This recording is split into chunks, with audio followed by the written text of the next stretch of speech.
Okay, here is another question on momentum. Okay, if you see a question like this, again, follow our procedure as usual. What do you have to highlight? Jack likes playing golf. He strikes a golf ball with a force. So we know that there is a force there. If the ball has a mass of 200 grams, we know there is mass.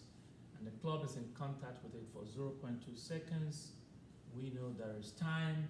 And then we're asked to find the change in momentum of the golf ball and its mass. So as usual, go ahead and write down what we know.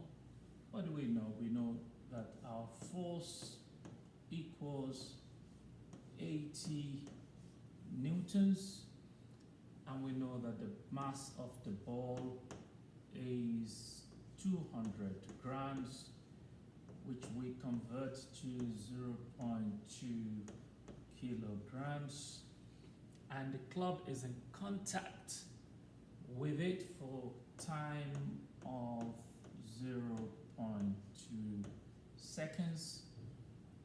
So what we're looking for is the change in momentum, which by default, the change in momentum is the same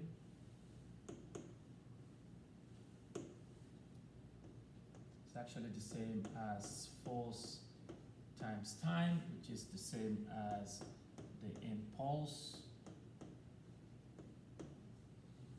Okay, we know force, we know time, so that's going to be 80 newtons multiplied by 0.2 seconds, and that's going to be 8 times 2, 16 Newton seconds. So that's the first part of it. So we take that, that's the A part. So the B part, let's do that in black. For the B part, what do we know already? We know that delta P is M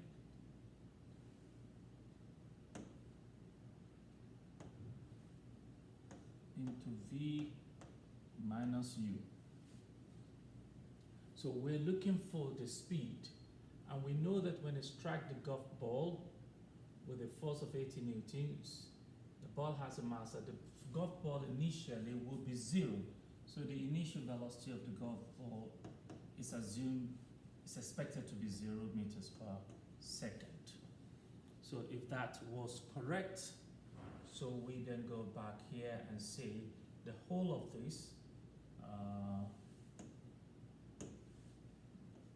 delta P here is M into V minus U, and is equal to mv because V will be 0, and that should be equal to 16.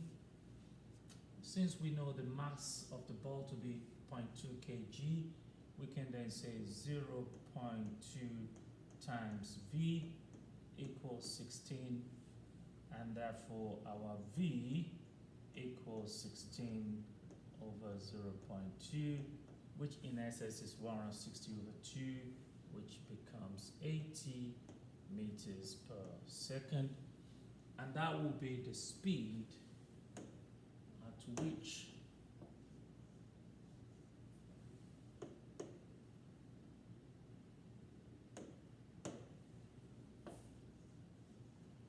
that's the speed at which the golf ball will be moving away.